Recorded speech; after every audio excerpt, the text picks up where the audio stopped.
Religion, defined as a cause, principle, or system of beliefs held to with faith, a higher power. Some believe religion was created to encourage cohesiveness and cooperation in society.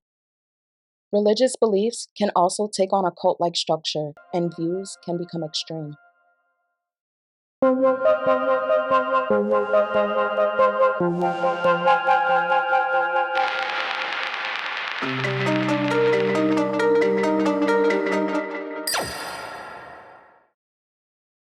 Lori Vallow Daybell was born Lori Noreen Cox on June 26, 1973, in California. She was described by former friends as a quiet girl from a devoted Mormon family who enjoyed cheerleading. She spent her adult life as a hairstylist. Lori married her high school sweetheart, Nelson Yanes, in 1992. Divorcing shortly after, she married William Lagiola in 1995.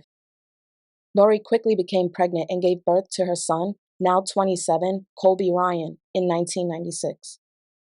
This marriage was also brief, divorcing sometime after Colby's birth. In 2001, Lori would marry a third time to Joseph Ryan and move to Texas. Shortly after the couple tied the knot, Lori gave birth to Tylee Ryan on September 24, 2002. Joseph also adopted Colby. To the world, the married couple was happy and life was good, noting year 2004, where Lori competed in the Miss Texas pageant, and she was a contestant on the Wheel of Fortune, where she emphasized on her happiness at home. She even won $17,500. From Austin, Texas, That's a right. hairstylist in Austin, hey? That's right, the best. How's the hair in Austin? It's good. Good. Us, it's a happening place. Probably thanks to you. Pretty much. Talk about your family a little bit. I have a wonderful husband, Joseph, at home, who is watching our two beautiful children, Colby, who's 7, and Tylee, who is 1. Yeah, what do you guys like to do for fun? We like to play all kinds of sports on our 3 acres. Okay, sounds like you have a nice life there. We do. Congratulations. Nice to have you. However, the good times didn't last, and due to ongoing issues in the marriage, Lori and Joseph divorced in 2005. Co-parenting with Lori was strenuous, and it took a toll on his daughter, Tylee, who was diagnosed with pancreatitis, her symptoms exacerbated by the stress. 2 years after the divorce, Joseph was granted visitations with his daughter, contingent on paying $1,500 a month in child support and purchasing a $350,000 life insurance policy, in which Lori was the beneficiary. To keep the timeline in order, in 2006, Lori Ryan quickly married again to Charles Vallow, but we'll get back to that. In August 2007, Joseph Ryan was leaving the facility where the supervised visits with Tylee were being held. He was approached by someone who was holding something resembling a gun. As Joseph began to run to his car, he was shot in the back with a stun gun and fell to the ground. When he turned around, it was a man standing over him, threatening to kill him. The man then took off. Joseph recognized the man as Alex Cox, Lori's brother. At this point, location of the supervised visits weren't disclosed to anyone but the parents of Tylee. Joseph then notified authorities. Reports state he was terrified that Lori may do something to hurt herself, him, or his daughter. Alex was arrested and pleaded guilty to an aggravated assault charge and served 3 months in jail. After his release, he made light of the situation. I was fortunate enough to do a little jail time last year. I'll confess to you guys. You ever had something that you knew was the right thing to do, but it turns out that later on it was a felony? This is a true story. I found out that my ex-brother-in-law was a pedophile, so I took a stun gun and I discharged it right in his nutsack. And I did. And in Texas, that's a felony. I'm thinking, maybe I'll get a handshake or a parade or something. I got probation.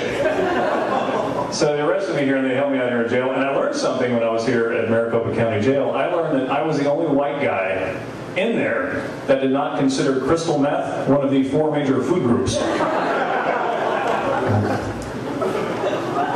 Remember the last guy here from Superior?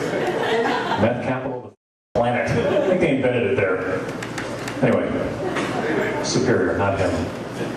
She's just... Your name? not that mean. I'm a felon. Anyway, so while I was in jail, I also had a religious experience. I found Jesus. I found Jesus Ayala, Jesus Jimenez, and Jesus Garcia.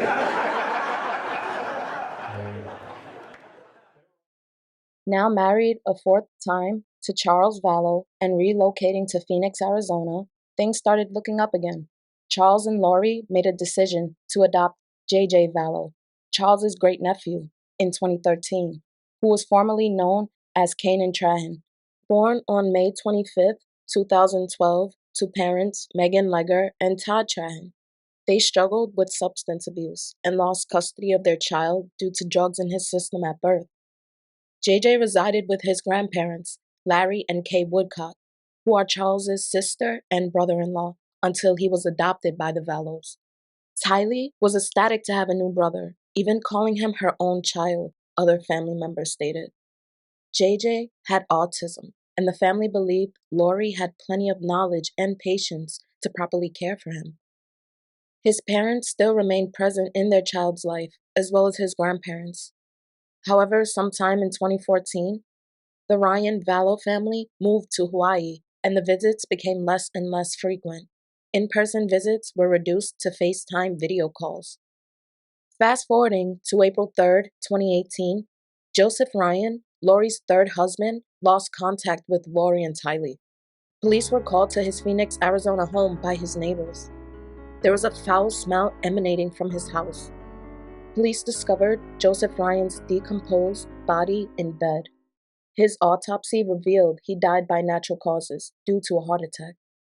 When this information was relayed to his ex-wife, Lori Vallow, she advised she will let her daughter know of the tragedy. At this point, Lori qualified for monthly Social Security benefits and the large life insurance payout. Lori was a devoted member of the Church of Jesus Christ, Latter-day Saints, whose beliefs consisted of modern-day prophets and continuing revelation. In essence, people who are appointed to speak on behalf of God. They are also able to foresee future events. Lori began reading books outside the realms of Mormon religion. She became interested in an author, Chad Daybell, who created fiction stories focused on radical theories of spirituality surrounding the end of the world. Becoming infatuated with his beliefs, Lori believed he was a prophet. He believed that people were light or dark. The end of the world was near, and all dark people needed their human body destroyed, so their soul makes it to heaven. Lori then began labeling people as either light or dark. She confided in a friend, April Raymond, about a new religious group she was involved in. April stated this became a focal point in her life, and it caused friction in her marriage with Charles. April recalled a conversation with her, saying her husband was labeled as dark, and she said her children were zombies. At this point, she realized she had to distance herself from Lori. Lori soon became close friends with Melanie Gibb, who also attended Church of Jesus Christ, Latter-day Saints. Immediately hitting it off, Lori shared her extreme beliefs, and Melanie was interested. They first spoke with Chad Daybell through their podcast, where he spoke about his encounters with Jesus Christ. You are here with Lori and Melanie this morning on our podcast, Full of Fire. And this morning we had an opportunity to interview someone named Chad Daybell, who's had many experiences with the Savior of this world. Because of our love for Jesus Christ, we wanted other people to know how much He is an invitation to come unto Him, how much He wants us to become part of His life, because He's already there. He's just waiting for us. And so we want to talk to Chad about his personal experiences with the Savior, where he's had many experiences because of his near-death experiences, and I'm sure more. So we're here with Chad Daybell, and he is on our Feel the Fire podcast today. And we really want to talk to Chad about his experiences with Jesus. And we know that you've had some pretty amazing experiences, and that's what we're here to do, is to testify of Jesus and who He is and who He is to us. So Chad, hi. Hello. Glad to be on the podcast with you. Thank you. We're excited to have you and happy that you could come on with us today. why don't you start with like your first experience is with Jesus and kind of who he is to you? Okay. I grew up in a Christian home, but honestly, other than Sunday, we didn't really talk about Jesus at all. My parents grew up in the 60s, and they were doing a good job as parents, but religion always kind of took a backseat to everything else. But when I was 18 years old, I decided to serve a mission for my church. And as part of that, we went to a training center. And my first real experience with Jesus was about 2 weeks into that training. Made me feel closer to Jesus than I ever had. It made him feel like a real person to me. He wasn't just a painting on the wall. Or And, you know, you'll know him. exactly. I Yeah. love that. But to be clear, his eyes are crystal blue. Is that correct? Is that what you're talking about? Yeah, crystal blue is the best description, I suppose. That's what the people want to hear. They want to know. Yeah. It's a big debate at my house because of all the different portraits. It's a big debate at my house. And they may not have been blue when he was on the earth. Is that what you're saying? This is in his resurrected state. Yeah, I was seeing him in his resurrected state, and that's what I saw. Yeah. That's amazing. And that he is our friend, and that he is like ahead of us in eternity, but had gone through all the things that we're going through now. So he perfectly understands how hard this life is, the mortal life. And that's why we wanted to have you. That's why we wanted to have you on, Chad, is because we want people to know that the Savior is reaching out and wanting others to come unto him and let him change them. Author Chad Daybell, who resided in Rexburg, Idaho, was giving a speech on October 18, 2018 in Utah, where he would speak on his beliefs and his published books. And just a few weeks after getting acquainted, Lori and Melanie traveled to the religious conference. Chad and Lori were instantly attracted to one another, becoming flirtatious right after meeting. However, Chad Daybell had a wife of 30 years, Tammy Daybell. They shared 5 children.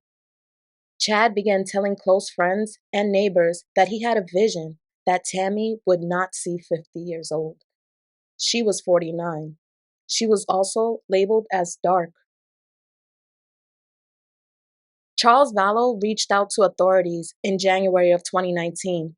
Lori began threatening him, stating he is no longer Charles. Fearing for the safety of his son, JJ, he requested Lori receive a psychological evaluation. You can take out someone call 1 negative response. So is she in there?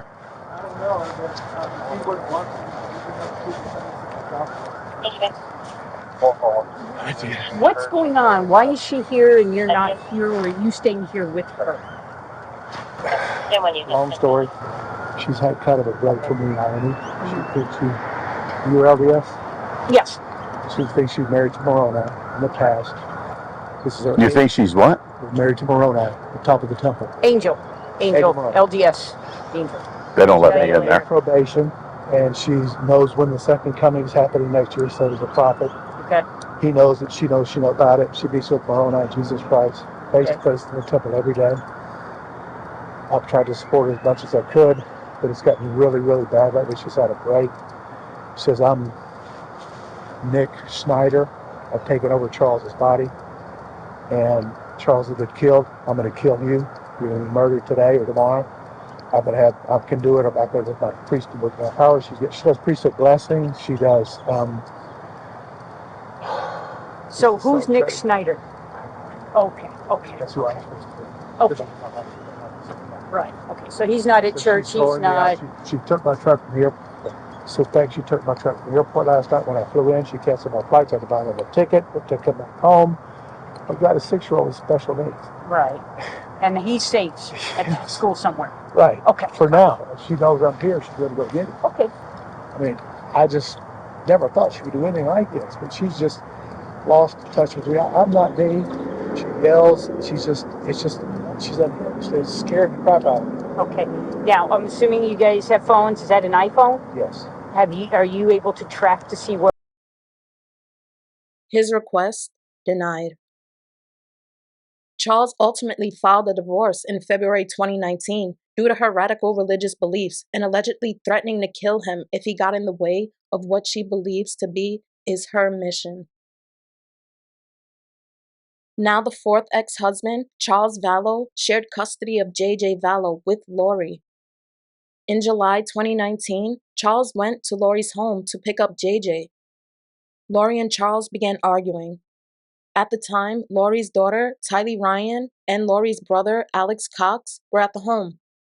A call was made to Phoenix Police Department, reporting gunshots were heard from the residence. Charles Vallow was shot in the chest and pronounced dead on the scene.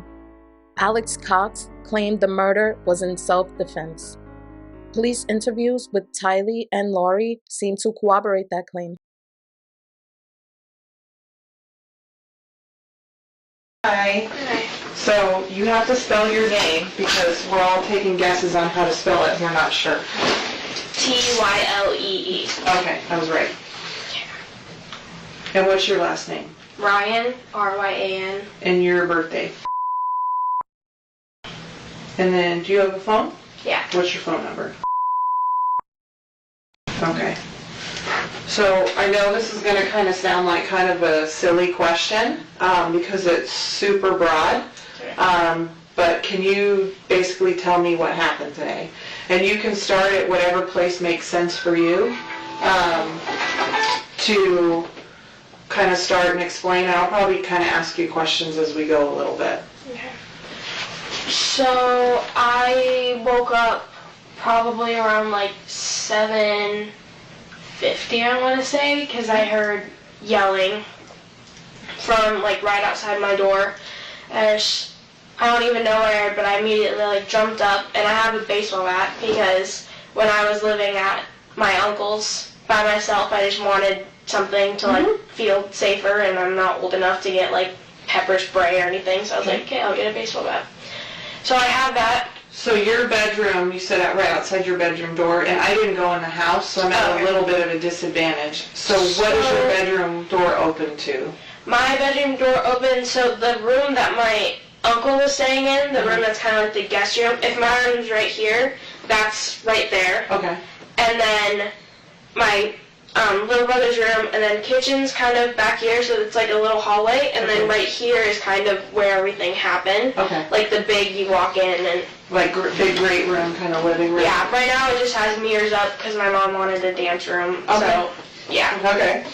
Kind of unconventional, but... Hey, whatever makes you happy, it's your guys' house, so... Right, so yeah, I immediately just jumped up and I grabbed my baseball bat and I opened the door, and it was my stepdad, you know, outside the doorway, and then my uncle kind of in the doorway, and then I could hear my mom behind him, and he was just screaming at both of them, like, I don't even know what he was saying, because honestly I was just too, like wired, I guess. So I told him to take a few steps back. I was like, you're too close, you need to step back, and he was like, don't tell me what to do, and I just kind of just stood there, and then my uncle kind of moved out of the way, and then my mom kind of went past him and into like the big room where everything happened, and so I walked with them, and then I... So they were more in the hallway? Yeah, they were at like the end of the hallway, basically, and so my mom walked all the way around, and he kind of followed them, and I just kind of stood. My uncle was like right here, and then my stepdad right here, and then me and my mom were kind of right here. And I didn't do anything with the baseball bat, I kind of just held it there, and he was getting really close to my mom, so I kind of stuck it out like between them, and they were both just yelling, and he was like, if you hit me with that baseball bat, you're gonna go to jail, and I just kind of stood there with the baseball bat, and I didn't really say anything. When you said they were yelling, who was yelling?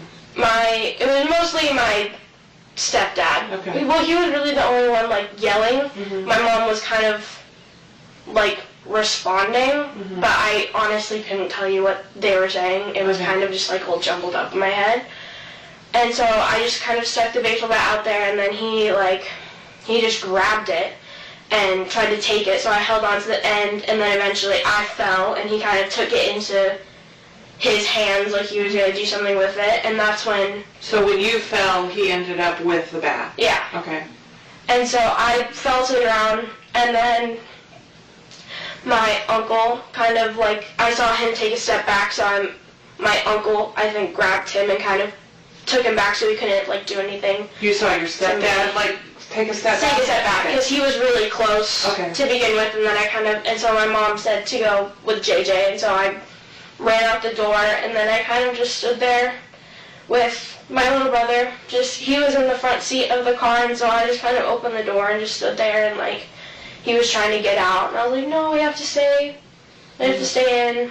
And I was like, oh, like, I told him, like, do you want to go in the Jeep? And then he was like, no, and then I realized that my car was blocked in, so I couldn't anyways. I was like, okay, like, just stay here, and then eventually my mom came out, and then we left from there. Okay. Yeah. Do you know what happened inside of the house? Has your mom kind of explained it all to you? I just kind of asked her, like, because I heard a noise, which I know what it was now, but it sounded like, because I knew that the basement I was in there, it sounded like someone, like, took it and hit it really hard against the floor. Okay. And so I was kind of like Al's okay, right, because that's my uncle, so I just wanted to make sure that, like, my stepdad didn't do anything to my uncle and stuff. And so she was like, no, like, Al's fine, like, we're just going to take JJ to school. And I was like, okay. So I just got in the car, and then... Name up, but I'm in tech with the police department. Okay, I have very little understanding or knowledge of what happened. Patrol kind of, the officer that talked to you out there. Well, I stayed the night at my sister's. Okay. We were planning to go do something fun day. We hadn't really decided. I was thinking maybe I was going to take her to the range. Okay. Go do something. Okay. I don't know, take JJ to some water park or movies or whatever. I stayed there last night, and then this morning Charles showed up, and I don't know what started it. And Charles is your brother-in-law. He and Lori are married. Yes. Okay. He was following her and yelling, and then I got between them.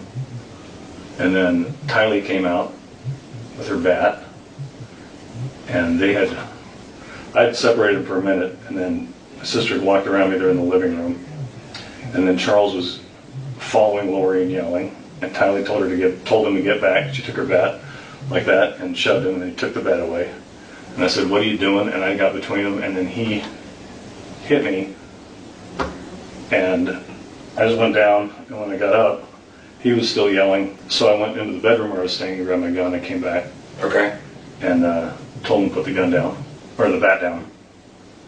And he came at me and was saying, what are you going to do?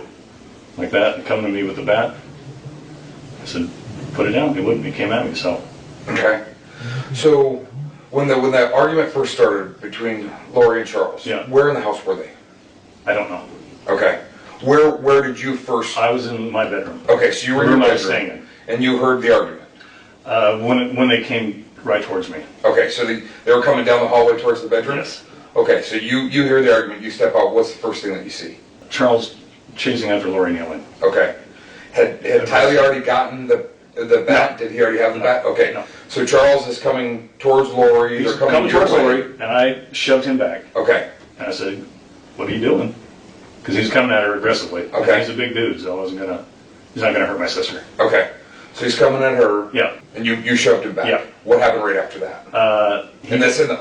I'm sorry to interrupt you. He got back up and he comes right to me, doesn't look at me, and continues to yell at Lori. Okay. So he's maybe this far away. Are you in the hallway of the house, or we're right close to the doorway of that bedroom. Of the bedroom you were staying? Yes. Okay.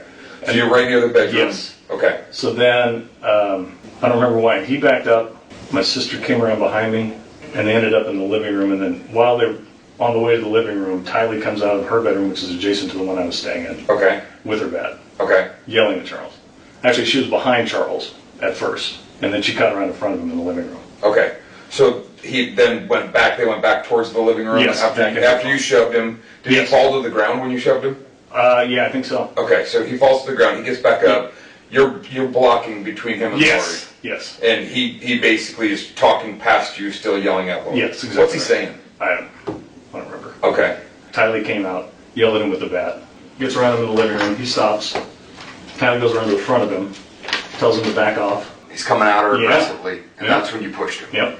So you push him down. Yep. And then he gets back up. Yep. And then he yells, and then he backs up. Okay. And then Lori goes around and goes around him, and they're still going at it. Okay. Right? I'm here, Tylee goes at him with the bat. Then he takes the bat away from her, and I step towards him, and he turned around and cracked me. Is that for the injury that's caused on your head? Okay. Well, there was some shoving first, and I got spun around. Okay. And then popped. So I go back here, grab my gun, and come back out. He's still yelling and threatening me. Okay. I said, put that bat down. He's like, what are you going to do? So you're going to threaten me? I said, no, I'm just going to defend myself. So you put that bat down. And he goes, what are you going to do like that? And he came at me. Okay. And he'd already hit me in the head. Okay, so he came at you at the bat. What was he doing with the bat when he came at you? It was in his right hand like this. Okay, so he's holding it low and he's coming at Yeah. you? Okay. How many times would you say you told him to put the bat down? Once. Once? Okay. And then he started advancing towards you? Yes. How many shots did you fire? I don't know. A couple. Okay.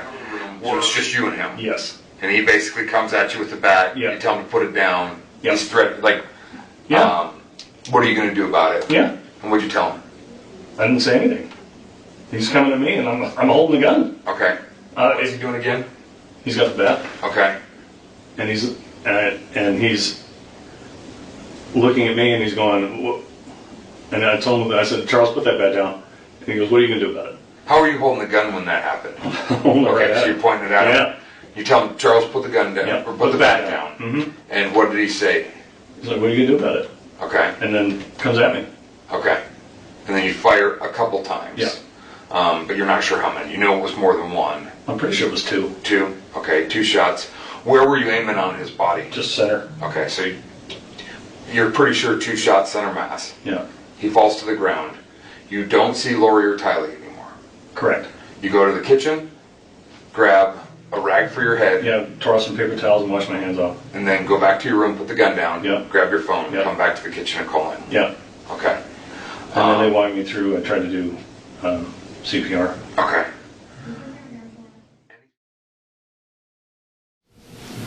Okay. I know Laura's your first name, right? L-A-U-R? L-O-R-I. Okay. And then what's your last name? Vallow. V-A-L-L-O-W.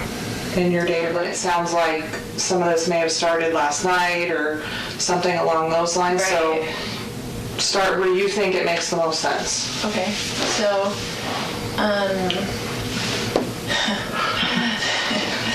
I told you. And he's like, I'm coming on Wednesday night. And I'm going to come pick up JJ and take him to school Thursday. Pick him up Thursday, take him Friday, whatever. And I said, Casey wanted to come to the house. And I said, you can't come stay at this house because you can't get along with Tylee. She's a minor and she has to live here. Yeah. So, because he gets in huge fights up there. Okay. And she hates him. And so I'm like, you can't stay at the house, so I will book you a hotel because he stays in hotels all the time because he travels for business and the business pays for it, right? So I said, I will book you a hotel nearby. What does he do? He works with teachers and their retirement plans, but he goes to them at their school. Oh, okay. He mostly works in California, no matter where we live. And we lived in Hawaii, he'd work in California, he'd work in Texas. He has like books of business in different areas. And so he just goes wherever. It kind of just gives him freedom that he doesn't have to stay home every day and take care of special needs. Yeah. It's like an excuse, right? So I've done that myself for the past 7 years anyway. And I was a single mom before I married him with my 2 kids. Yeah. And he had 2 kids. We got married, tried to make a family. You know how it goes. Anyway. So he said he was coming last night. I said, well, you can't stay at this house because you can't get along with Tylee. And I'll get you a hotel and you can come play with JJ. But he goes to school all day. Yeah. I got him back into his school.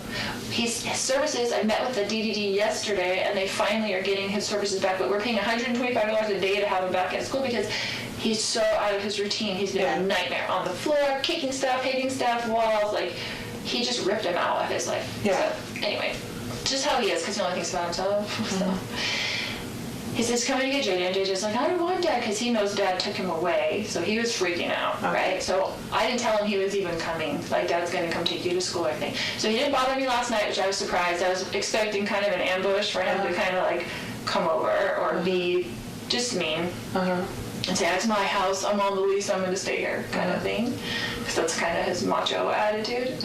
And so he came this morning. I was getting JJ ready. So he got in last night, but he wasn't at the house last night? Yeah, I didn't hear from him, except for he texted me and said, I'll be there at 7:30 to pick up JJ. Okay. And I was like, okay, that was good, because I didn't hear from him. And then he came over in the morning, and he's like banging on the door. I'm like, oh great, here we go, you know. And I was just gonna be nice. I was just gonna be nice as possible, and I had JJ stuff all ready for school. And so, do you remember about what time he got there? He said he'd be there at 7:30, but it was more like 7:40ish or 7:35. I don't know. Okay. But I remember looking at the clock, and he wasn't there at 7:30, and he's usually Mr. Punctual. Yes. So I was like, okay. And then JJ was like, oh, Dad. And then he was like, Mommy, and like ran to me and was like holding me. He's like, you're not taking me to school. And I was like, it's okay, Daddy can just drive you to school. It's not a big deal. You know, just trying to make it whatever. Calm. Yeah, calm.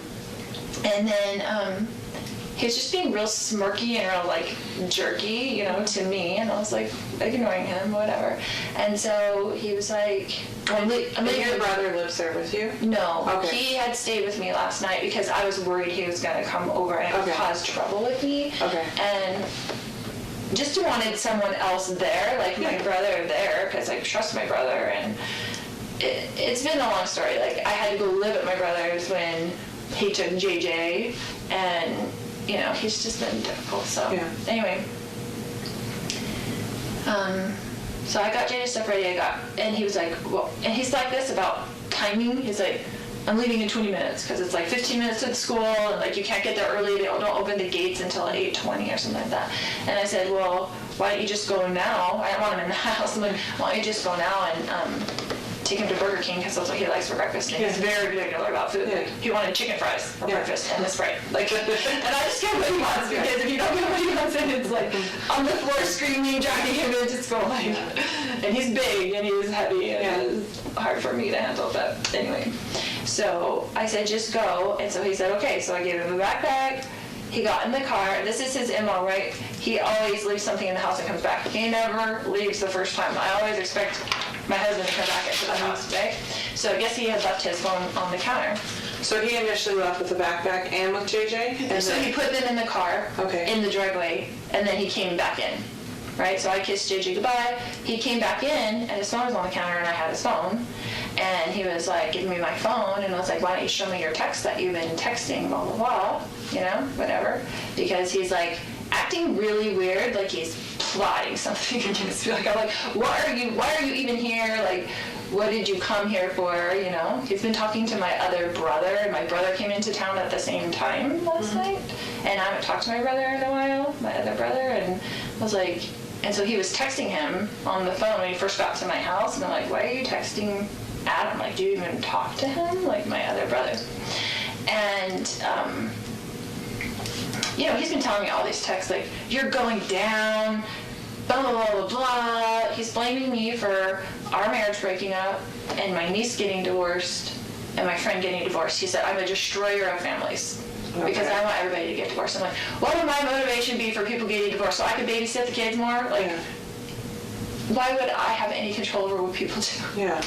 So it's just very odd. But anyway, he goes nuts. He's gone nuts on us a lot of times. Tylee and I have had to leave with JJ over the years, probably 5 times, and just stay in a hotel for 2 days because he goes nuts. Like, then he just started.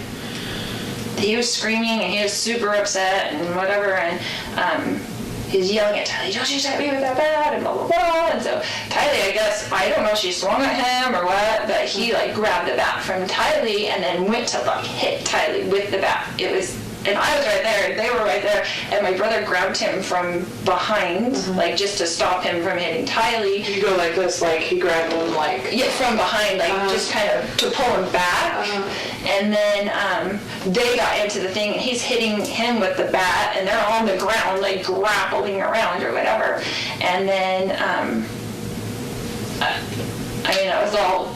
And he quickly. And he hit your brother with the bat while they were grappling and stuff? Yeah, yes, he was hitting him with the bat, like swinging the bat, back and forth, and they were kind of like on the ground, and I was like freaking out trying to go around, knowing JJ was in the car, right? And so then he got up and he had the bat like this towards me, and I was going around the other side to try to just get out of his range where he couldn't hit me. And then I had told Tylee, because she was on the ground, because after he took the bat from her, she fell back. And so I told her, I was like, go get in the car with JJ. Like, I don't want JJ coming in to the house, and I wanted her out of the way. I wanted the kids out of the way of whatever this fight was going to be. And then, do you remember what your husband or your brother were saying or yelling during all of this? If they were at all? Just kind of, get off me, out, or whatever. They were like don't talk to my niece about whatever. Like, it was, I don't remember specifics, but they were kind of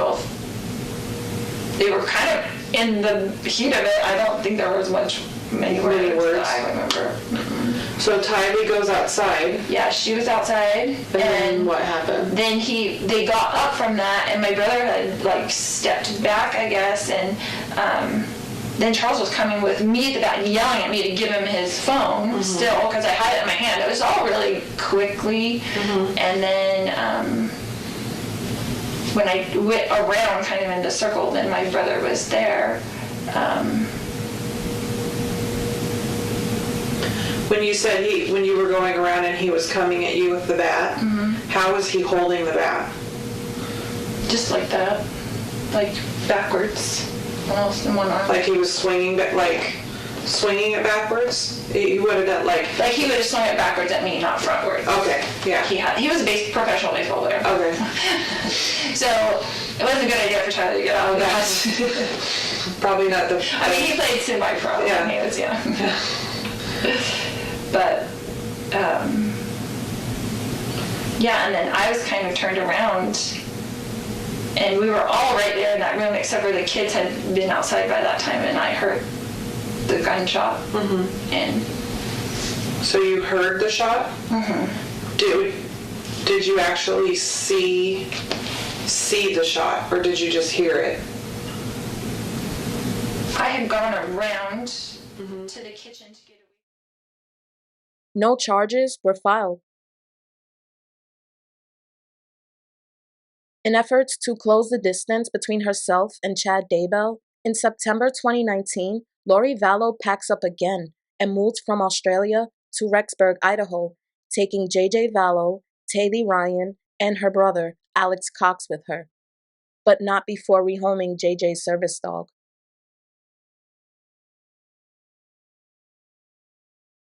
Tylee Ryan lived in Idaho less than a week before she went missing on September 9th, 2019. She was last seen pictured at the Yellowstone National Park on September 8th, 2019, holding her little brother JJ while Alex Cox smiled in the background. Less than 2 weeks after Tylee had gone missing, Melanie Gibb traveled to Idaho to visit her friend Lori. On the evening of September 22nd, 2019, Melanie saw Alex carry JJ, who appeared to be sleeping, into his bedroom. This was the last time anyone would see JJ. He was pictured wearing red pajamas the night before his disappearance. The following morning, Melanie notices JJ's absence and inquires about his location. Lori stated he was acting like a zombie, and Alex had to take him away. The children were not reported as missing. It was known to the public that Chad was having an affair with Lori, as they were frequently seen going on walks and showing affection to one another. Reports claimed Chad's wife, Tammy Daybell, was unaware of their relationship due to her being a homebody. Tammy was born on May 4th, 1970. Her family members described her as someone who loved her children, grandchildren, and all animals dearly. She even had a pet cemetery behind her home that she shared with Chad to give her animals a proper resting place. It's to be noted, a day after Tylee Ryan went missing, Chad sent a strange text to his wife. "Well, I've had an interesting morning. I spotted a big raccoon along the fence. I hurried and got my gun, and he was still walking along. I got close enough that one shot did the trick. He is now in our pet cemetery. Fun times." On October 9th, 2019, she had a strange encounter with a masked man. She shared this altercation on her social media. "I parked in front of my driveway and suddenly a man with a ski mask appeared. He shot at me several times, but I don't know if it was loaded. I had no idea what the motive was, and he never spoke. I called for Chad, and he ran around the back of the house." Tammy was found dead in her bed on October 19th, 2019, from what appeared to be natural causes.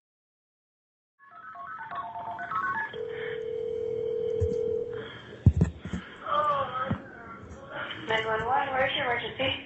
We're at 202 North, 1900 East. What's going on? We just found my mom. She's on the ground frozen, she's stiff, and I don't know. Are you in Madison County or Fremont County? I'm Chad, the husband. She's clearly dead. I'm so sorry. Okay. Okay, are you in Rexburg or... Because your address shows the Rexburg address, but you're in Fremont County? Mile past. Okay. Okay.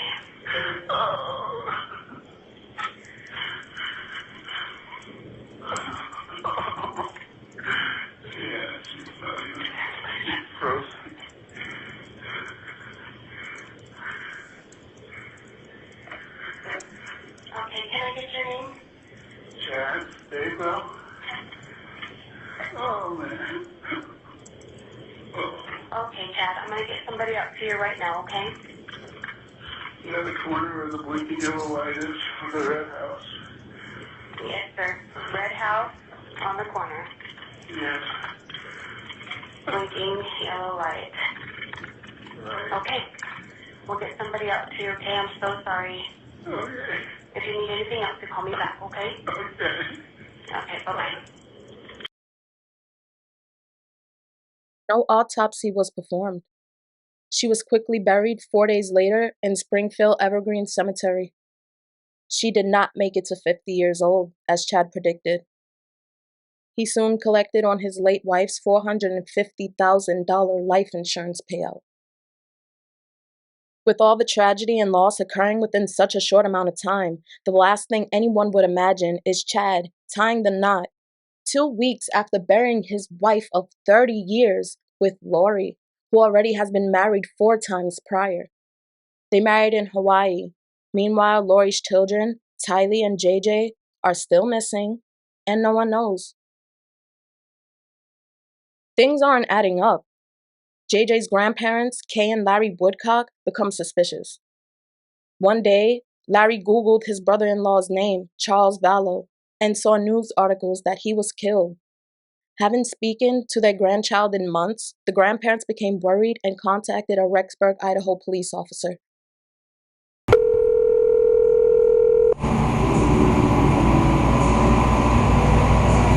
Hello?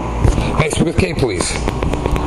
This is she. Hi, Kay. This is Detective Moffat with the Chandler Police Department. Returning your call. Hey, how are you? I'm well. Well, Charles Vallow is my brother. Okay. Was my brother, and I don't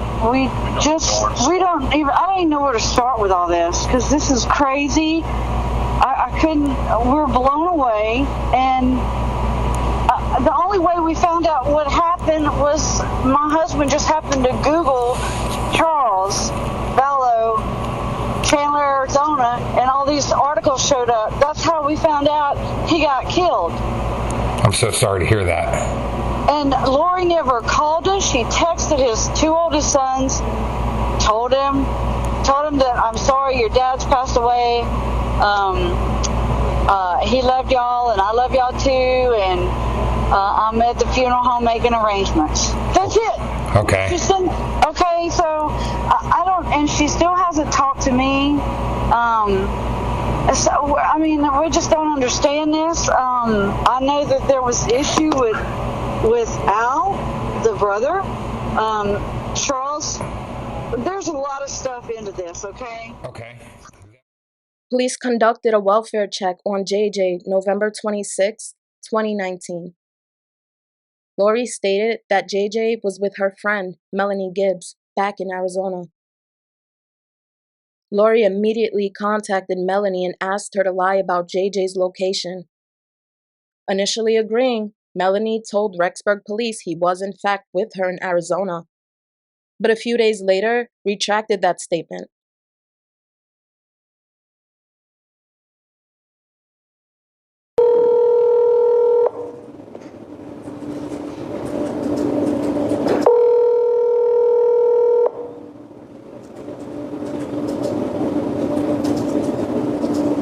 Hello, sweet Melanie. Hi, Chad. Hey, Lori.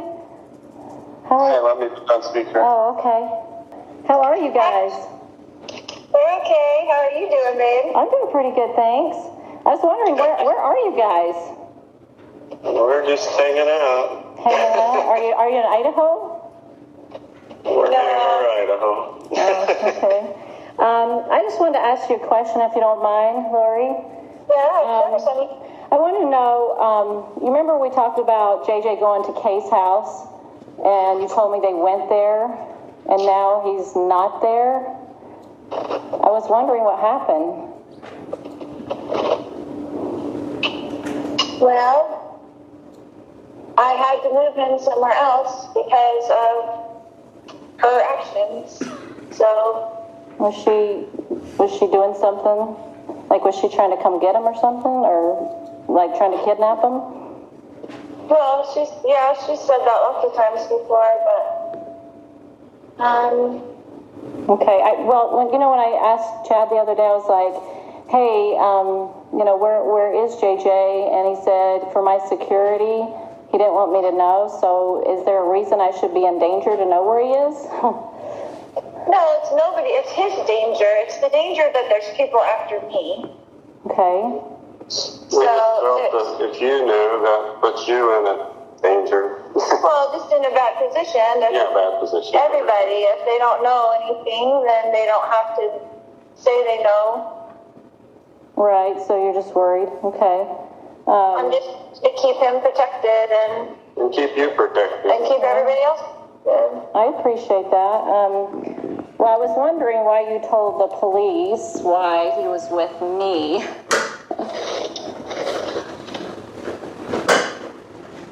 I just needed to have somebody so I wouldn't have to tell them where he really was, because they were going to tell Kay where he is. Oh, yeah. So do you think it's like your family, or, like your family, your dad, or, those people? Family, well, not my whole family, but as you know, most of my family is working against me and with her, basically. Yeah.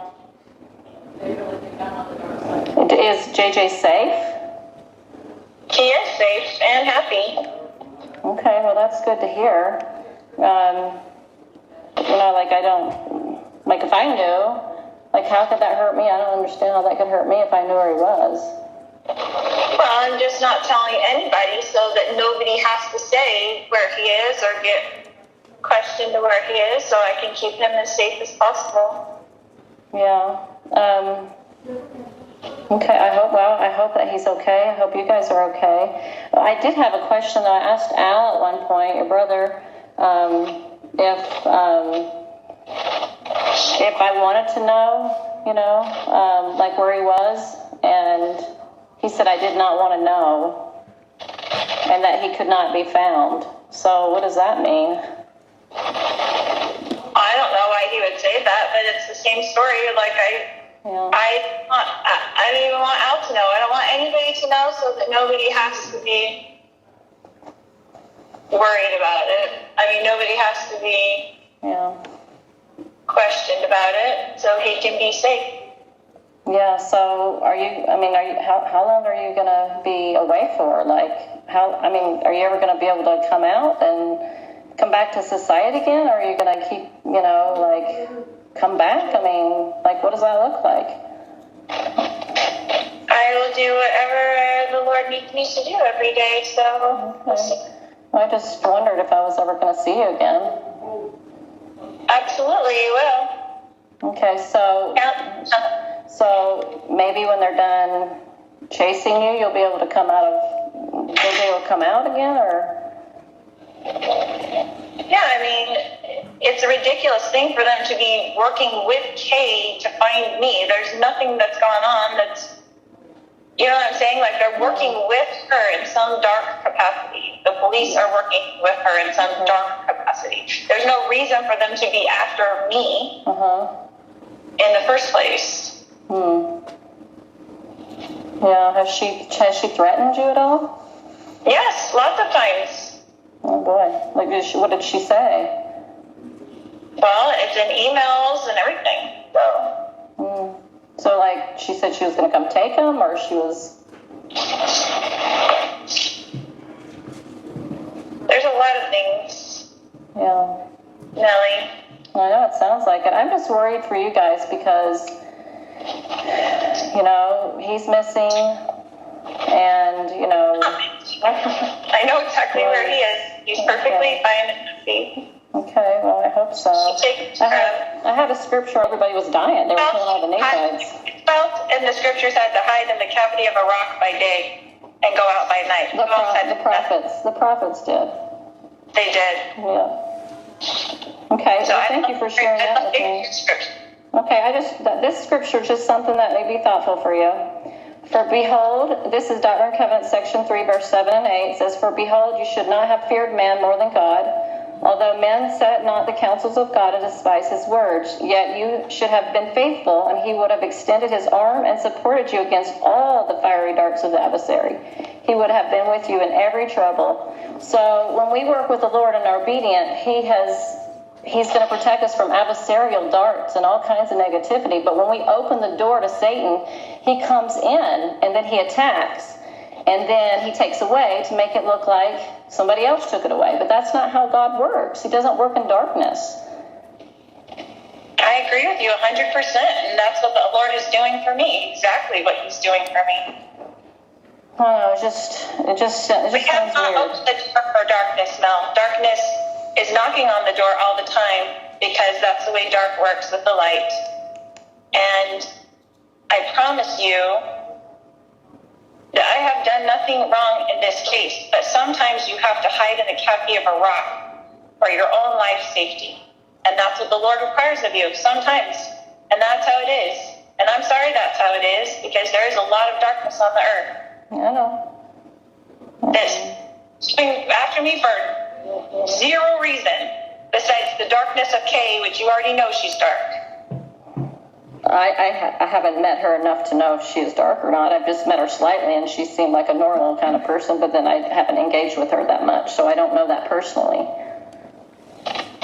So you don't know about her changing the thing for herself to be the beneficiary of the policy and all that stuff? None of that's dark, right? Well, I haven't seen those documents, so I have no way of knowing. You've seen them on my computer. No, I have not. I haven't even looked on your computer before. You haven't showed me anything. I don't know why you're being controversial to me, or if you're recording this conversation for the police or whatever. I don't know what your intention is on this phone call. Well, but I love with all my heart, and I have forever, and I will always love you. I appreciate those words, but if you really loved me, you wouldn't have told the police that I had JJ with me. That's not what a friend does.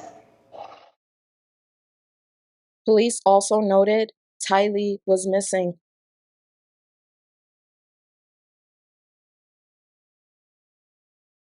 One day after the welfare check, the Daybells moved to Hawaii. Here she is gathering all of her belongings in a storage unit in Idaho. Hawaiian locals recalled Lori stating her daughter died in 2017, or that she had no children at all. Police and the family of Tammy Daybell, who died just a month prior, became skeptical of the details surrounding her death. Her body was exhumed on December 11, 2019, and an autopsy was conducted. She died from asphyxiation.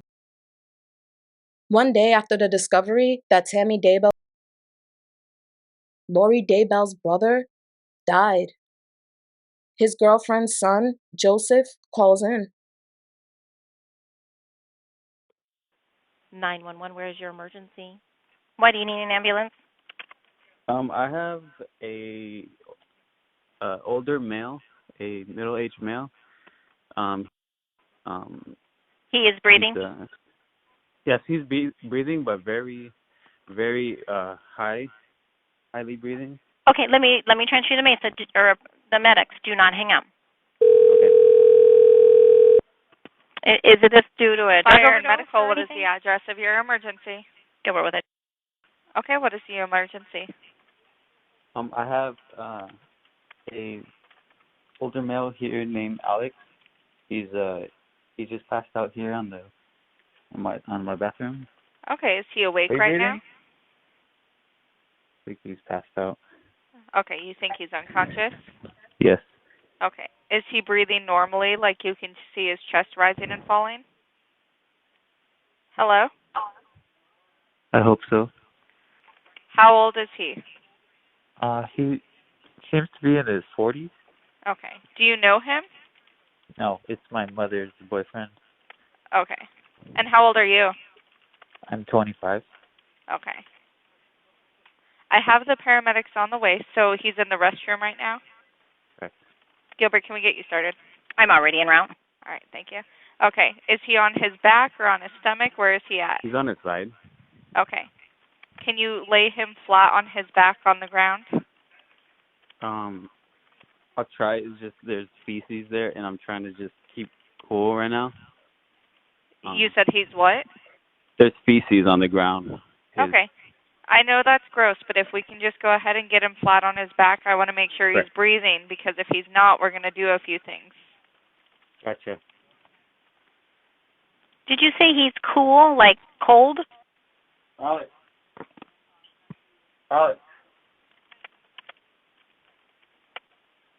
we gotta get you on your back. Does he seem more awake or more asleep? He's more passed out. Okay. Is he opening his eyes or moving at all? He's breathing. Okay. Is he breathing normally, like his chest is rising and falling? He's not making any weird sounds? Yeah, he's making a very exhale sound, like. Okay. If he's doing that, we need to start CPR, so I need you to get him flat on his back on the ground. Okay. I'll do that. Let me know when he's flat on his back, and we're going to give you instructions, okay? Okay. What is your first name? Okay. I don't think I could do that, man. I know this is difficult, but you're only helping him, okay? I know, the paramedics. I don't think I could what do is that. your I have name? Anxiety and depression. Okay, what's your name? Anxiety and depression, I can't. What is your name? My name's Joseph. Joseph? Okay, Joseph. The best thing for us to do for him right now is to, I know it's not ideal, but you're doing a really good job by helping him if you can do that, okay?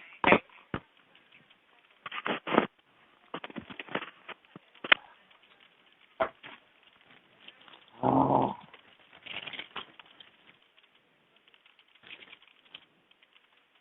Yo, Alex. Alex. He's not breathing. No. No, he's too big. Okay, just try to get him on his back so we can do chest compression. My mother just got here. Okay, give her the phone then.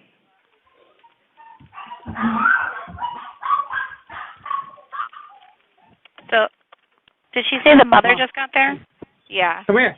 Come here. And we're coming on Mineral right now. Really we're bad. almost there. It's really bad. Come upstairs in the bathroom. We need to get him on his back. Can you put your mom on the phone? She's right here. You're on speaker. Okay, ma'am, the paramedics are pulling up, but in the meantime, we need him to get flat on his back, and we need to give him chest compressions, okay? Chest compression. Wait, but Does she know how to do CPR?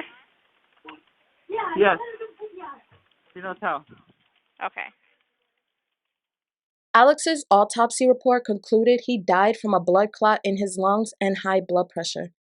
There was no foul play indicated, and his death was ruled as natural causes. However, prior to his heart attack, he told his girlfriend he believed Chad and Lori were going to use him as their fall guy. Fast forwarding to year 2020, Lori and Chad Daybell continued to reside in Hawaii, living off of Joseph Ryan and Tammy Daybell's life insurance and the monthly Social Security payments received on the children's behalf of their dead fathers. At this point, the media is involved and missing flyers of Tylee and JJ are everywhere. Media obtains information on the Daybell's whereabouts. Lori Nate Eaton with East Idaho News. Can you tell me where your kids are? Where are your kids? No comment. No comment? They've been missing for 4 months. You have nothing to say? You're over here in Hawaii? Where are your children?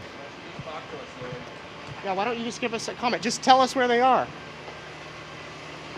Chad, where are Lori's kids? What happened to Tammy, Chad? Can you tell us what happened to Tammy? Why have you guys been in Hawaii for so long? Listen, just tell people what's happening. There's people around the country praying for your children, praying for you guys. Why don't you give us answers? That's great. That's great. That's great that they're praying for you, praying for your kids. What? You have nothing to say? Did you do something to your children? Are your children still alive? That's a simple question. I've got 3 kids of my own. I can tell you every minute where my kids are at. Where are your children? What do you guys plan to do now? You have 5 days to get your children in front of a judge in Rexburg, then what? Are you guys innocent of any crimes? Have you committed any crimes? Chad, you guys have a lot to say on your podcast. You don't have anything to say now? Lori? Do you believe that you were instructed by God or others to do something for your children? If you could give a message to them, what would you say? Listen, if you just talk to us, we'll leave you alone. The family's worried. Tammy's family's very worried. Tammy's family's very worried. Lori, your mother, Kay, came out. Kay and Larry, they're offering a $20,000 reward for your children. And you're over here on the beach? This is your chance to tell your story. Nothing you want to say? One last chance right here? Anything you want to say to the people in Idaho?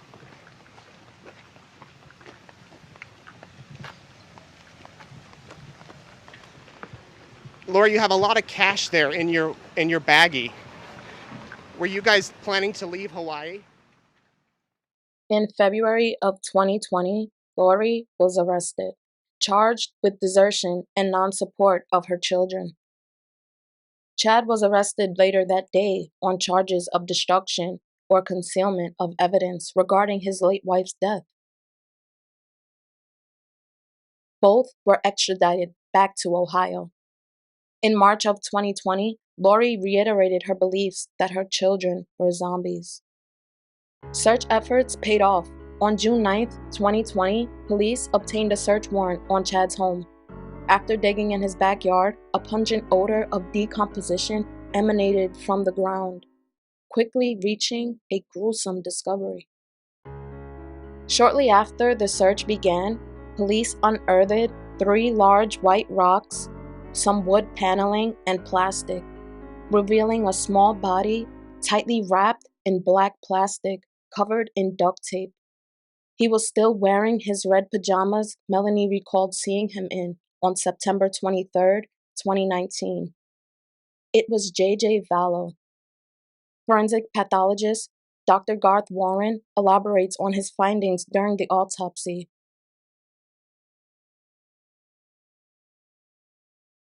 Doctor, were you involved in the autopsy of Joshua Jackson Vallow? Yes. Okay. If it's okay with you, I'm going to refer to him as JJ from here on out.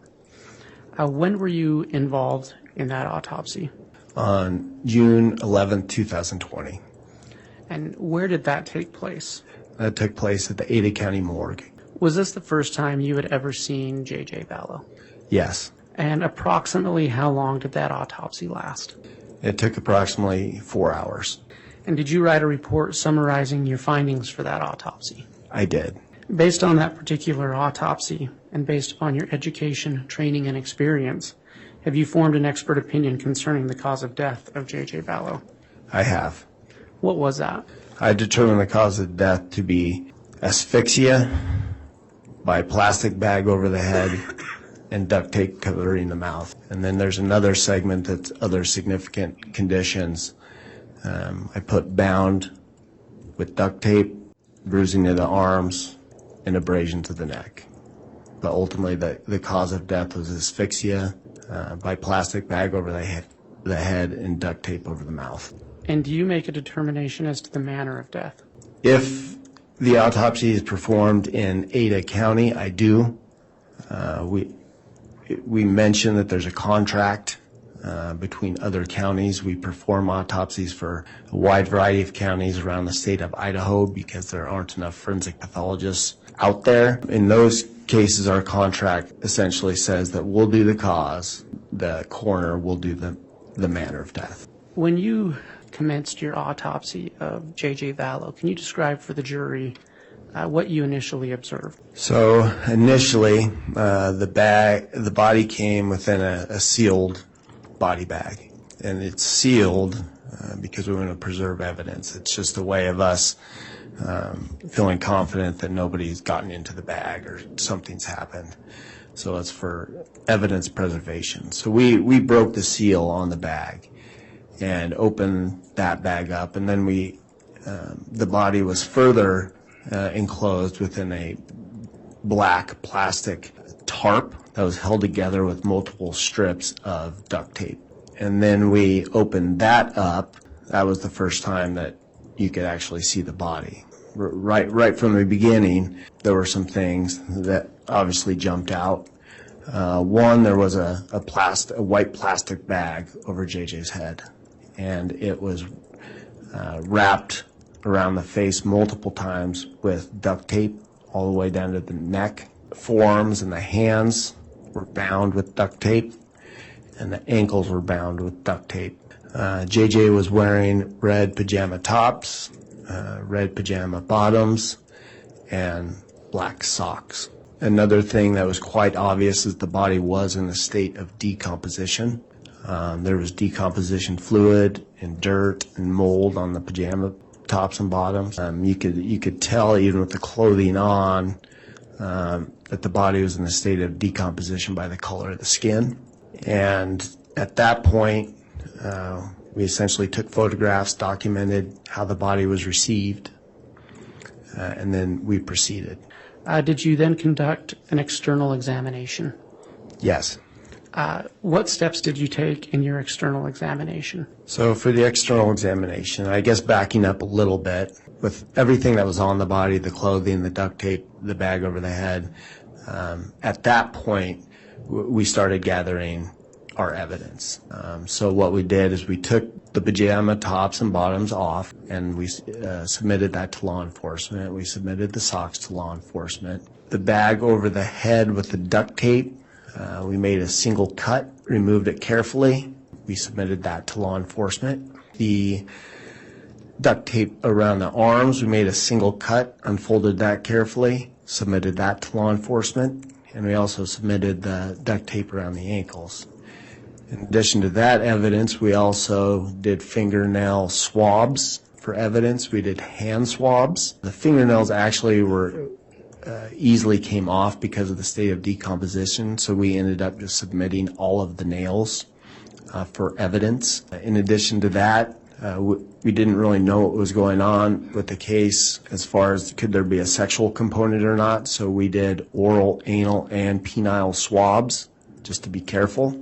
And then in addition to that, we took pulled head hair, a portion of the rib, and that was actually done during the autopsy, and 2 molars from JJ for DNA purposes. Bone, the ribs, and the molars are a good source of DNA, and we kind of figured that DNA may be important in this case. That was all the evidence that we got and submitted to law enforcement. And then as far as the external examination goes, like I said before, I do an examination from head to toe. And as I stated before, one thing that was obvious was the body was in a state of decomposition. The head took on a green discoloration, neck. Other parts of the body had a light brown, leathery appearance that is consistent with decomposition. There's fairly extensive skin slippage throughout the body, including partial degloving or skin falling off of the hands and the feet. That was essentially what I found. I also found some injuries that jumped out. One injury there were abrasions. It appeared to be scratch-like abrasions on the left side of the neck and angle. Doctor, if I can ask you, why was that significant to you? That was significant to me in a case like this, considering the way he was found. If there's any kind of injuries to the neck, it's a red flag. Do I know exactly what it means? No, but I think some of the things that come to mind are, was JJ trying to get the bag off his head? And could they be scratch marks trying to get the bag off of his head? I wasn't there. I don't know exactly what happened, but those are the types of things that go through my head. There are additional injuries, including bruising of both upper arms, symmetrical bruising on the right upper arm and left upper arm. And there's also a diffuse hemorrhage underlying the right thumbnail. There were also other areas that were concerning or suspicious for injuries that looked like bruising. There were areas on the ankles that looked like bruising that may have been associated with the duct tape. So when I looked at it grossly, they looked like bruises. But in all the injuries I described on the arm, the leg, the ankles, what you do in a case like this where there's significant decomposition is sometimes decomposition can make things look like a bruise when it's not a bruise. So we took incisions on the body in multiple areas that were concerning for bruising. The two areas that did show at least convincing hemorrhage in the subcutaneous tissue underlying the skin were on both upper arms. The bruising on the legs or on the ankles didn't show significant bruising or show bruising in the subcutaneous tissue. So to me that means that it could have been a bruise, but I can't confidently say that it was. And so, doctor, you when you mentioned the hemorrhaging below the subcutaneous, did I say that correctly? Yes. Layer, was that confirmation of bruising on the arms? Yes. And was there anything else notable in your external examination? I believe those were the most significant findings that I can remember off the top of my head. Did you find any signs of disease in your external examination? No. And after your external examination, you conducted an internal examination? That's correct. Can you describe that process for the jury? Yes. So as I stated before, we make incisions on the torso and on the scalp that allow us to evaluate the brain, heart, lungs, look at the ribs, all the different organs in the abdominal cavity. In this particular case, all the organs were still there, and they were still well defined, meaning I could tell that's a heart, that's the right lung, there's the liver, there's the adrenal gland, so forth. All of the organs, as to be expected, showed decomposition changes, but I did not see any trauma to the internal organs, and I did not see any evidence of overt natural disease to any of the organs. Did you check for rib fractures? Excuse me, yes I did. I actually When you remove the chest plate, you get a good look at the ribs. And in this case, on a case where you're really looking hard, what you do is there's a thin layer of soft tissue, the pleura, that you actually, in this case, I pulled away to even evaluate so I could actually see the bone itself. And I did not observe any rib fractures. Why would you look for rib fractures? Rib fractures, depending on the case, and that can have different meaning. It's important for me just to document everything that I see and everything that I find. So one reason is simply documenting it. I may not exactly know what it would mean at the time, but it is a finding. You can get rib fractures from trauma. For instance, you're skiing and you fall down, you get rib fractures. You can get rib fractures from CPR. We know in this case no CPR was performed.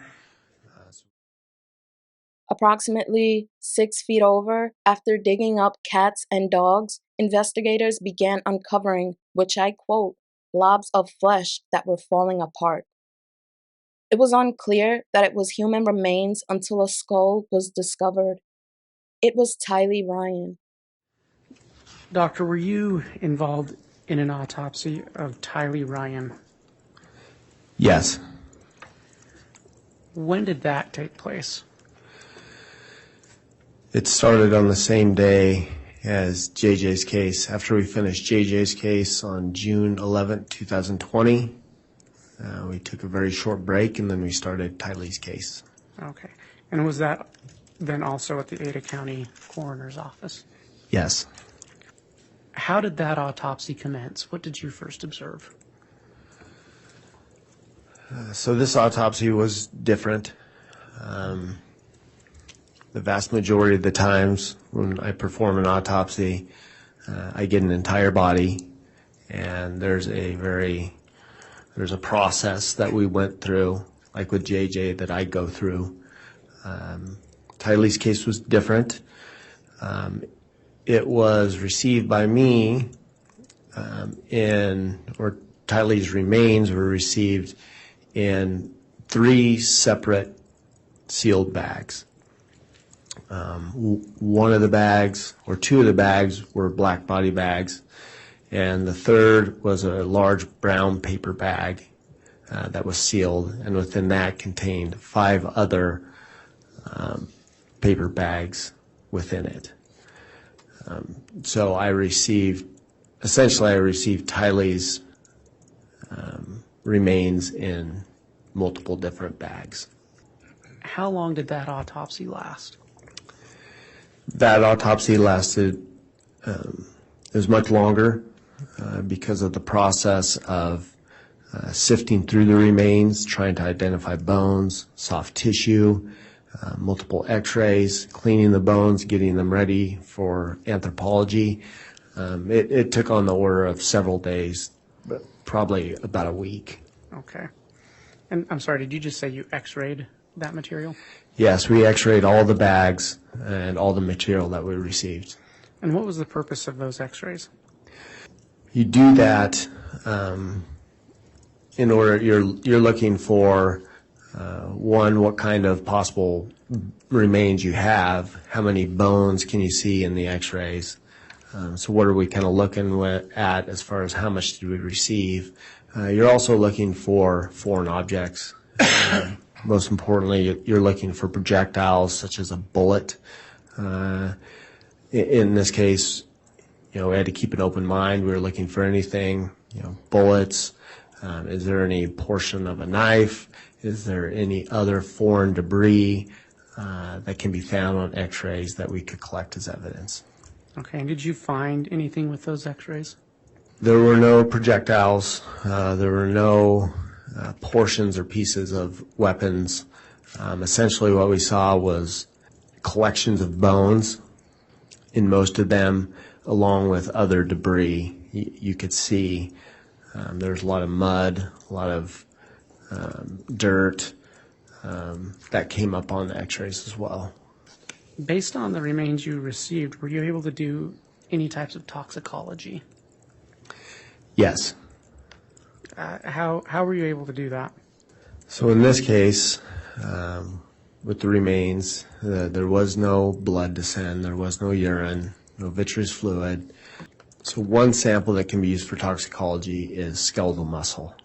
In this particular case, there were large pieces of identifiable skeletal muscle. So I cut into the skeletal muscle and I got the best tissue that I could, and then we send that for toxicology. And did you receive reports of that toxicology? Yes. What were the results of that? So I believe it came back positive for ibuprofen. It came back for a common decompositional product that we see in most cases of decomposition. It came back with a carbon monoxide level, carboxyhemoglobin saturation level, a carboxyhemoglobin saturation level, and also iron. Just to explain the iron, carboxyhemoglobin, those. So any kind of fire death. In this case, we knew we were dealing with burnt remains. We tested for carboxyhemoglobin. So carboxyhemoglobin or carbon monoxide in fire is often released along with multiple other gases. And if that is breathed in and the person is alive, then you'll get a high carboxyhemoglobin saturation level. So that's why we even did that test. In this particular case, the carbon monoxide level came back extremely low, meaning that there's no evidence to support that Tylee was alive when she was burned. Skeletal muscle is not the best sample to test for that. Blood is, but skeletal could give you an idea. Were you able to find and identify any organs? Yes. What did you find? So, amongst the debris of the dismembered body, we were able to find, I was able to find the heart. I was able to find, and it was actually connected still to the right and the left lung. I was able to find one kidney. I was able to find a few small segments of bowel. I was able to find portions of a liver, and also there were very small fragments of brain matter. Now, with that being said, this was not like in JJ's where the organs were very still intact and easily identifiable. These organs had severe decomposition. They had significant burning artifact. They were charred. They were shrunken. Those were the organs that I found. And presumably the rest of the organs either burned away or just were never found. And were you able to identify specific bones? Yes. Can you just give a brief summary of some of the bones you were able to identify? Yes. So in one of the large bags, there was essentially the pelvis with portions of at least first portion of the femur that were attached to them. So your right pelvis, left pelvis, sacrum, and then small portions of the femur. In one of the other large bags, we were able to find portions of the skull, including the superior portion of the orbit, where the eyeball would be, other fragments of the skull, fragments of the mandible and maxilla, with some teeth still intact. There were multiple vertebral bodies from your vertebral column that were identified, both clavicles. There were multiple long bones, including the tibia and fibula from your lower leg, the radius and ulna from your forearm, a portion of the sternum was identified, multiple rib fragments were identified. I think those were the main bones that were found. And again, these weren't nice, clean bones. These were bones that had significant artifact secondary to the fire.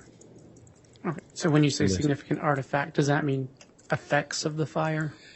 Yes, they were blackened and charred, and also it was presumed that some of the artifact was due to the dismembering process as well.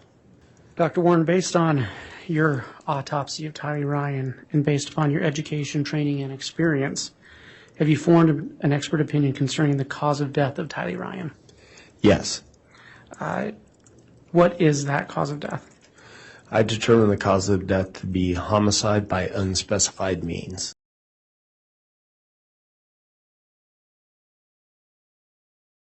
I just want to give you my condolences. Yes, I am so terribly sorry. I'm so sorry. Moments like this played out in Rexburg Wednesday as neighbors as well as members of the media gave condolences to the grandparents of J.J. Vallow. I sat and watched the whole process yesterday, and it's heartbreaking, heart-wrenching what's happened to us. And y'all don't deserve this. Oh, Nobody. neither do you. Well, I'm just saying, this neighborhood. I mean, and, really, and you've the lost people your of Rexburg, grandchildren. I can't imagine. You know, it's not about us. No, it isn't. It's about this has torn up so many people. It's destroyed people. It's torn up whole homes, and there's no need for this. I just want you to know I came here for one reason. That's to see where JJ is.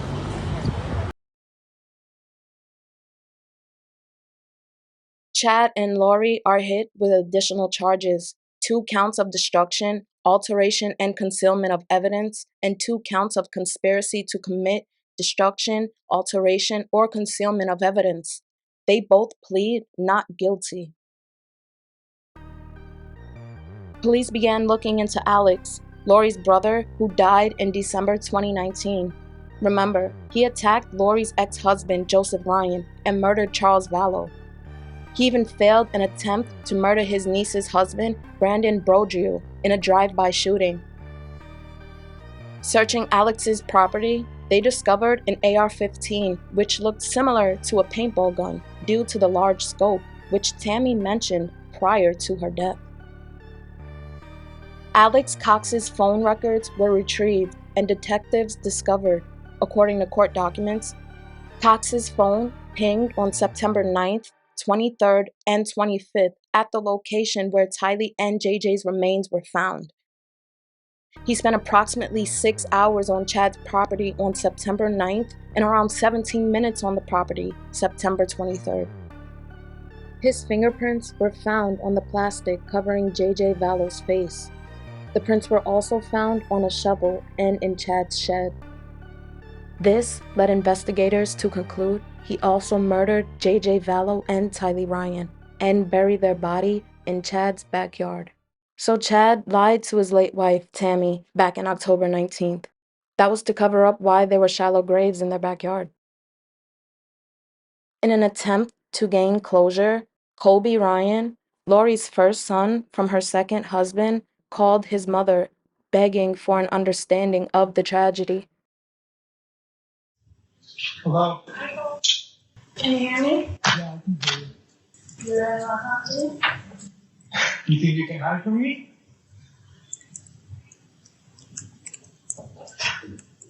I'm not hiding. You just quit talking to me? Probably because you murdered my siblings. That's probably why you're hugging me. Maybe you should understand. I didn't. I'm sorry that you feel that way. You didn't do anything, right? Mom, I've prayed for you in my worst moments. I have prayed for my siblings who swore to me were okay. I thought I could trust you.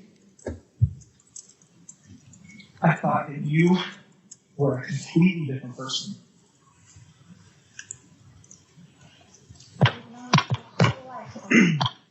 I I don't know a murderous mother. You can make judgments when you weren't there and you don't know what happened. What happened? Everyone's making their own judgments. Mom, you've been shoving BS down my throat for a very long time. I'm going to talk to you. You can be mad. Sweet. Hey, listen to me. I'm not mad. Listen to me. Fine, listen to me.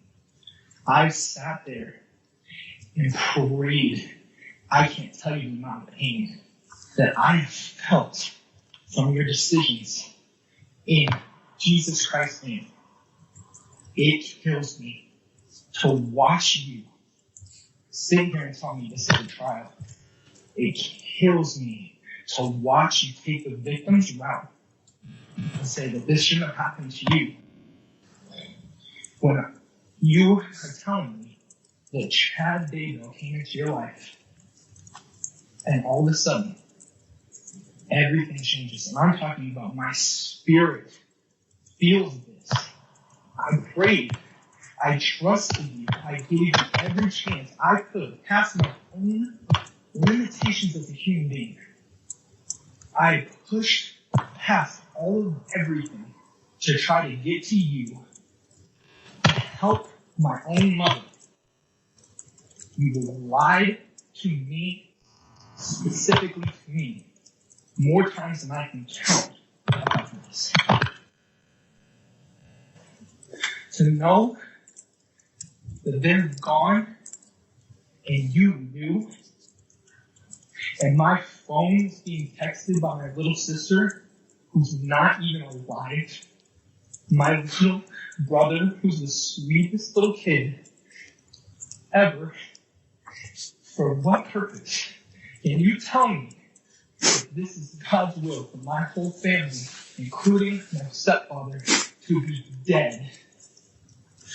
After everything that you try to tell me, you can tell me right now that Jesus Christ, the Savior of the world, is on your side. You tell me that with all the conviction in your heart that Jesus Christ is on your side right now.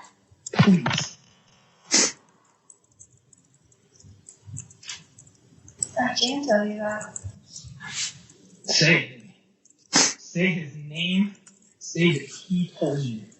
And you followed him like exactness. Because I have prayed for you. I sat there and tried my best to forgive you and Chad and Alex. And I was deceived. And I was broken by my own mother. What are you doing? What are you doing? I prayed to Heavenly Father, and I said, you tell me, Father. All right, have all made these judgments. They think they know what happened. They think I don't care they about know other people. what happened.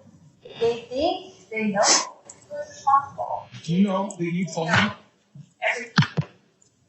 Do you know what you told me? Yes, because you weren't there. So you. You're right. I wasn't there. I was kept in That's my right. And one day, two kids you will know. Murder. One day, Murder. you will know what actually happened. You're right. Because you know what, Mom? And we all will stand there with everything Jesus. into the light. You're absolutely right. He will convict the people who act in his name with pure blasphemy. Is this funny? This is funny? This is funny. You're laughing like this is funny. How come your camera's on, Mom? You don't want to look at me in the eye? Why can't you look at me? It's nice just to you and me. talk I'm in to my you. house alone. I love you. I always will. One day you will see and one day you will understand. Go ahead and I hang do up. love See you. how that works for you. Lori Vallow Daybell went on trial separately and was convicted May 12, 2023, of all charges. This is the sentencing hearing. We took a mid-morning break. The state concluded its sentencing recommendations, and the defense may now present theirs. The court would. And I think that Lori Daybell is probably the most hated woman in America right now, and maybe in the world, who've talked about JJ never being able to reach his milestones or his 21st birthday, or we wouldn't know what Tylee was going to be when she grew up. We'll never see her playing in the front yard with her children. We'll never know. We'll never know what Tammy's students make of themselves as they grow up. Kay Woodcock sang her praises today, that Lori was a great mom, and that Kay allowed JJ Canaan to be adopted by Lori and Charles. And I quote, "The court shall impose a life sentence with a minimum period of confinement of not less than 10 years, during which the period of confinement of the offender shall not be eligible for parole or discharge or credit or reduction of sentence for good conduct, except for meritorious service." All right, thank you for the recommendations, Mr. Thomas. All right, Ms. Vallow, before I impose sentence, if you choose, you may address the court. This is known as the right of allocution, which permits you to make a statement on your own behalf or present any information in mitigation of the punishment for the crimes you've committed. And let me inquire at this time, do you wish to address this court? All right, very well. You may make your statement. I would like to start by quoting John from the New Testament in the Bible. In John chapter 8, verse 7, Jesus says, "He that is without sin among you, let him first cast a stone at her." Jesus knows me, and Jesus understands me. I mourn with all of you who mourn my children and Tammy. Jesus Christ knows the truth of what happened here. Jesus Christ knows that no one was murdered in this case. Accidental deaths happen. Suicides happen. Fatal side effects from medications happen. I have access to heaven and the spirit world, including my children, Tylee Ashlyn and Joshua Jackson, that my children are happy and busy in the spirit world. Because of my communications with my friend Tammy Daybell, I know that she is also very happy and extremely busy. I have always mourned the loss of my loved ones, and I have lost many in this mortal world. I do not fear death, but I look forward to it. Tylee has visited me. She is happy and very busy. Tylee is free now from all the pains of her life. Tylee suffered horrible physical pain her whole life. I sat with Tylee in the hospital year after year after year while she screamed in pain when the morphine wasn't even enough to take away the pain of her pancreatitis. I sat there while she cried, and I held back her hair while she threw up. And I am the only person on this earth who knows how much Tylee suffered in her life. She had pain every single day. She never felt good. Her body did not work right. And I don't know if that was from complications from me dying while she was being born or something else, but she had a very difficult life. I protected her. I tried to protect her with my whole life. I tried to protect her. I worried about her every single day. Tylee had to get her GED because she couldn't go to school every day because she never felt good. She felt sick. Nobody knows this because Tylee, like myself, tries to put on a good front, tries to be a happy person, tries to have hope in life, tries to know that she's here for a purpose and that she has an eternal purpose to be on this earth. But I never stopped worrying about her. One of the times that Tylee came to me as a spirit after she died, she commanded me, and she said to me, "Stop worrying, Mom. We are fine." She knows how I worry and how I miss her. The first time JJ visited me after he passed away, he put his arm around me and he said to me, "You didn't do anything wrong, Mom. I love you. And I know you loved me every minute of my life." JJ, Joshua Jackson, was an adult spirit, and he was very, very tall when he put his arm around me. He is busy, he is engaged, he has jobs that he does there, and he is happy where he is. His life was short, but JJ's life was meaningful. JJ was a wonderful person and touched the lives of everyone, and I adored him every minute of his life. My eternal friend, Tammy Daybell, has visited me on several occasions. She came to bring me peace and comfort, and I know that she is extremely busy helping her family, especially her children and grandchildren, and I have a great love for Tammy. My beautiful children, Tylee Ashlyn and Joshua Jackson, rest safely this day in the arms of Jesus. My wonderful friend, Tammy Daybell, rests safely this day in the arms of Jesus. And I look forward to the day when we are all reunited and I too will rest with them in the arms of my Jesus. All right, Ms. Vallow, thank you for your comments to the court. You were in the jail during phone calls I heard at trial, and those were very sad and difficult calls to hear. And you didn't provide any assistance or comfort to them. During the trial, when the evidence came out about how these children were found and the state they were in, you wanted to be excused and not have to watch the evidence, and were fine to let all the other people in the courtroom, including the jurors, have to bear through that. However, I ruled that you did have to sit and watch and see the result of your heinous crimes.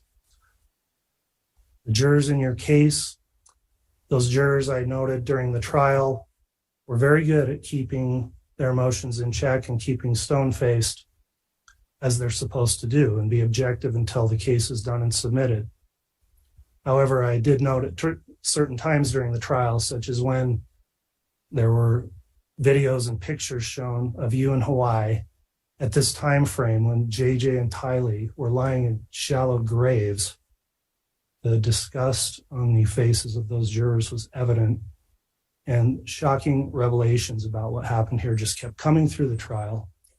The crime scene was a horrific thing to have to review, and there's images that I will never get out of my mind, and I'm just looking at the pictures. Law enforcement officers who had to deal with the aftermath of what you did, I'm sure were traumatized. And I know Tammy Daybell was murdered as a result of your conspiracy. She was, by all accounts, a healthy, happy mother and wife through a lot of her life. And you were out shopping for wedding rings to marry her husband while she was still alive. You were planning a wedding to her husband while she was still alive. You haven't shown any remorse for any of those actions.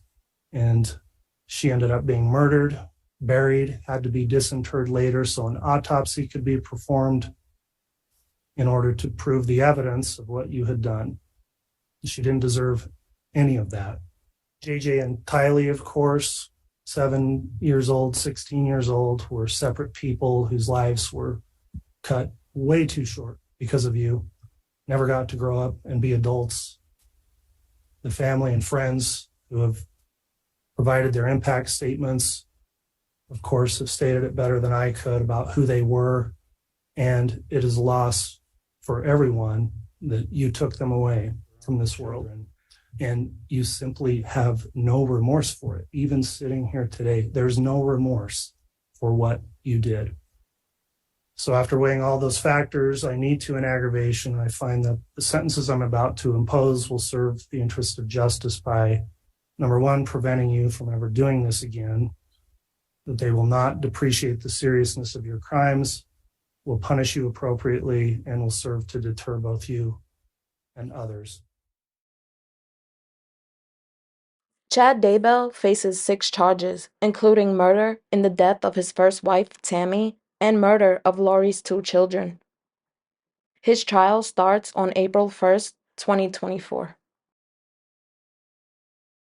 Due to the stress brought on by her biological son's death, along with cardiovascular disease, J.J. Vallow's birth mother, Megan Legger, died on June 15, 2022.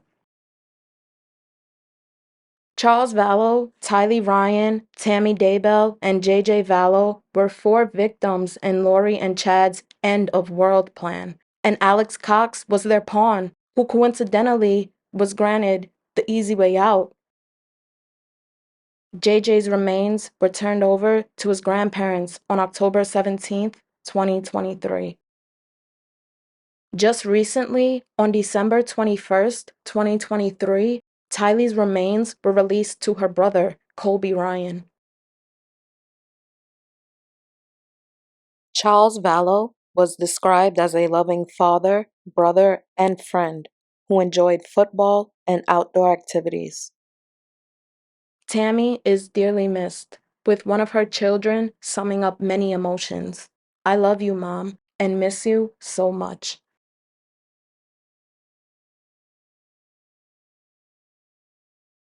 JJ was described as a loving boy who enjoyed to run. Turn out the lights, the party's over.